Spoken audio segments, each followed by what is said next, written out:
Baik ibu-ibu, bapak-bapak, untuk menangani lansia yang sulit perilakunya, terlebih dahulu kita harus memahami tipe-tipe lansia. Saya bacakan ya Bu ya. Menurut Nugroho, bukunya keluar pada tahun 2000 ya Bu. Ada beberapa tipe lansia yang harus kita pahami. Yang pertama, tipe arif bijaksana. Apa itu tipe arif bijaksana? Bahwasanya lansia tersebut mempunyai kesibukan, bersikap ramah, rendah hati, sederhana, dermawan, memenuhi undangan dan menjadi panutan. Tentu itu yang kita harapkan ya Bu ya. Namun ada lagi tipe yang kedua bagi lansia, yaitu tipe mandiri. Apa itu tipe mandiri kira-kira ya? Yaitu menggantikan kegiatan-kegiatan yang hilang bagi lansia dengan kegiatan-kegiatan yang baru. Selektif dalam mencari pekerjaan ataupun penghasilan misalnya. Memiliki teman pergaulan serta memenuhi undangan. Yang ketiga, menurut Nugroho pada bukunya, tipe ketiga yaitu tipe tidak puas. Nah, apa itu tipe tidak puas? Konflik lahir batin menentang proses ketuaannya. Jadi saya merasa masih muda gitu ya Pak ya. Yang menyebabkan apa? Kehilangannya kecantikan. Terus kehilangan daya tarik jasmani, kehilangan kekuasaan, status, serta teman yang disayanginya. Mungkin teman-teman seangkatannya sudah meninggal dunia terlebih dahulu ya Pak ya. Lalu dia timbul apa? Menjadi pemarah, tidak sabar, mudah tersinggung, menuntut pada anak-anaknya ataupun cucunya. Terus sulit dilayani dengan penuh kritik. Kalau istilah kita mah rewel. Benar Bu? Benar Pak? Iya. Terus selanjutnya tipe keempat, tipe pasrah. Dia tuh lillahi ta'ala gitu ya. Dalam pengertiannya bahwa menerima dan menunggu nasib baik. Jadi cuma nunggu aja. Mau makan nunggu gitu, mau minum nunggu, itu pasrah, berarti gak ada perjuangan ya Pak ya. Mempunyai konsep habis gelap terbilah terang, mengikuti kegiatan beribadah ringan kaki, misalnya untuk bepergian ataupun untuk jalan sehat, dia masih sanggup untuk melangkahkan kakinya. Namun apa? Pekerjaan apapun masih dia lakuin. Meskipun dia dulunya jadi pedagang, pengusaha, tapi ketika tua karena rasa pasrah diri, dia rela jadi rewang, kalau istilahnya mohon maaf pembantu mungkin dia tuh, untuk mengisi waktu luangnya. Nah itu tipe pasrah, jadi manut aja gitu seperti air mengalir gitu ya. Lalu selanjutnya tipe bingung. Nih banyak yang dialami oleh ibu-ibu atau bapak kita yang sudah sepuh ya, bingungan. Rasanya tuh mudah kaget, kehilangan kepribadian, sering mengasingkan diri dan merasa minder, terus selalu merasa menyesal, kurang aktif atau bersifat pasif ya, terus merasa cuek atau acuh tak acuh. Banyak kita jumpai ya Pak ya Bu ya.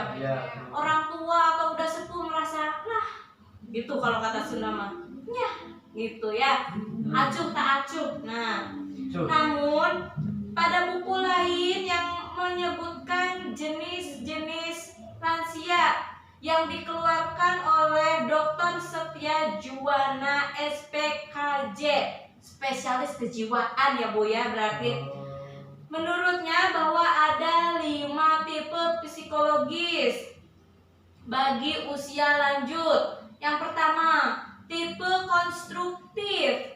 Tipe lanjut usia ini memiliki integritas baik. Nah, dapat menikmati hidup, toleransinya tinggi, humoris, fleksibel dan tahu diri, tetap menyenangkan gitu, muncek. Sunda mah hebring gitu ya, tetap ceria. Auranya penuh dengan positif ya, mudah-mudahan ya Pak ya. Saya kalau udah jadi lansia, mudah-mudahan ya umurnya cukup, saya tetap hebring, penuh semangat, penuh dengan energi energi positif gitu ya. Ya, Amin ya Pak ya Bu ya. Yang kedua tipenya yaitu tipe ketergantungan. Nah, apa itu ketergantungan? Diterima dalam masyarakat tetapi pasif. Dia kurang berinteraksi, kurang menyumbangkan sumbangsihnya, tidak berambisi, masih tahu diri, namun tidak mempunyai inisiatif. Ya udahlah, ngikut aja gitu. Apa kata wong enom gitu kalau kata orang Jawa mah ya Bu. Sini kan orang Jawa, saya mah Sunda kebetulan ya Bu ya. gitu. Lalu tipe yang ketiga nih menurut Setio Juwana, tipe ketiga itu tipe defensif. Apa itu defensif? Lanjut usia yang sering menolak bantuan, namun dia merasa emosional, memegang teguh pada kebiasaannya, takut menjadi tua dan tidak menyukai pensiun. Nah, banyaknya kita Post power syndrome. Nah, itu post power syndrome. Ketika masih muda, jag-jag kalau kata Sunda, memiliki pangkatan tinggi, jabatan tinggi, ketika pensiun sudah tidak memiliki tenaga, tidak memiliki power gitu ya. Terus dia merasa masih muda aja gitu, sedangkan kemampuannya dia tuh sudah tidak ada gitu ya. Itu tipe defensif. Keempat, tipe bermusuhan. Banyak terjadi di masyarakat ya Bu ya Pak, kita sering jumpai. Apa itu? Lanjut usia yang sering menganggap orang lain sebagai penyebab kegagalan, banyak mengeluh, agresif, sering curiga, takut mati nih terutama, selalu iri pada yang muda, senang mengadu untuk pada pekerjaan-pekerjaannya. Apa itu Bu ya? Banyak curiga, nggak percaya. Misalkan kalau orang tua itu butuh, kalau di saya masih ada yang suka butuh ini nginang, nah nitip sama yang muda, nitip duit 5.000, pikirannya masih kayak zaman dulu. 5.000 itu cukup 2 bako, terus gambir ya, kiranya cukup duit 5.000, ternyata kan nggak cukup, minta lagi tapi nggak percaya kayak gitu. Itu banyak ya terjadi pada orang tua atau udah sepuh. Nah, yang kelima, tipe membenci atau menyalahkan diri sendiri nih.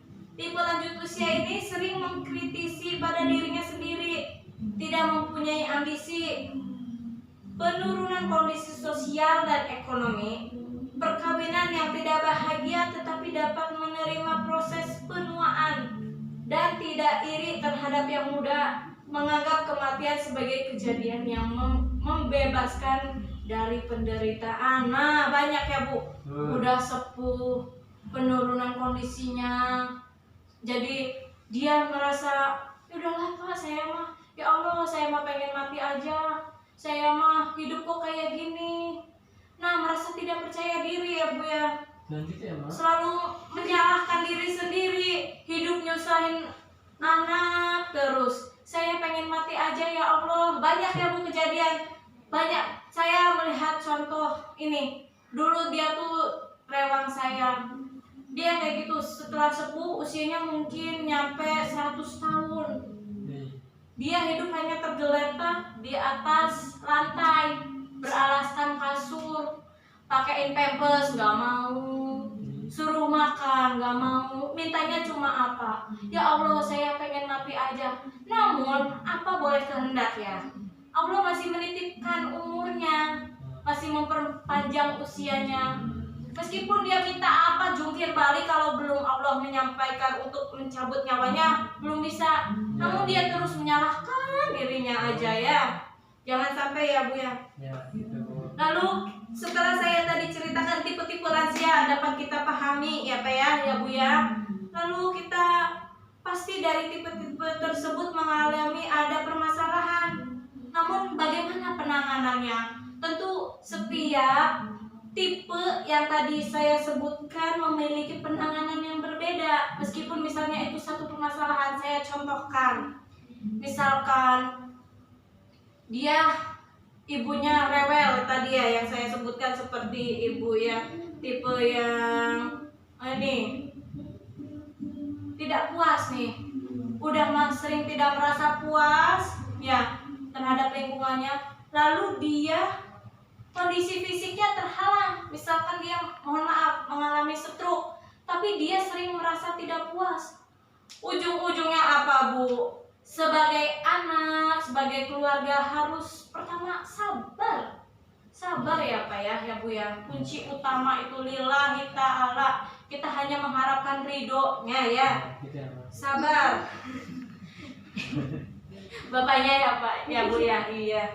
Ya, kita saling mengingatkan aja karena kebetulan kita masih muda. Mudah-mudahan sampai lanjut usia ya Pak ya. Kita harus mengantisipasi diri kita. Jika kita mencapai usia lanjut, kita harus bagaimana gitu ya Pak ya. Kita mau tergolong ke tipe-tipe seperti apa?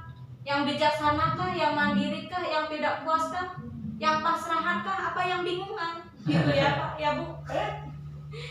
Aduh, seperti yang tadi ya. Namun beda kondisinya ketika misalkan dia orangnya tidak puasan, namun dia kondisinya sehat walafiat, pasti penanganannya pun berbeda. Cukup dengan misalkan menasehati dengan dari hati ke hati, dengan lemah lembut. Sebagai anak tetap harus nurut ya. Kita harus selalu ingat bahwasanya orang tua kita yang melahirkan kita, yang merawat kita dari kecil gitu ya. Ya, seperti itu.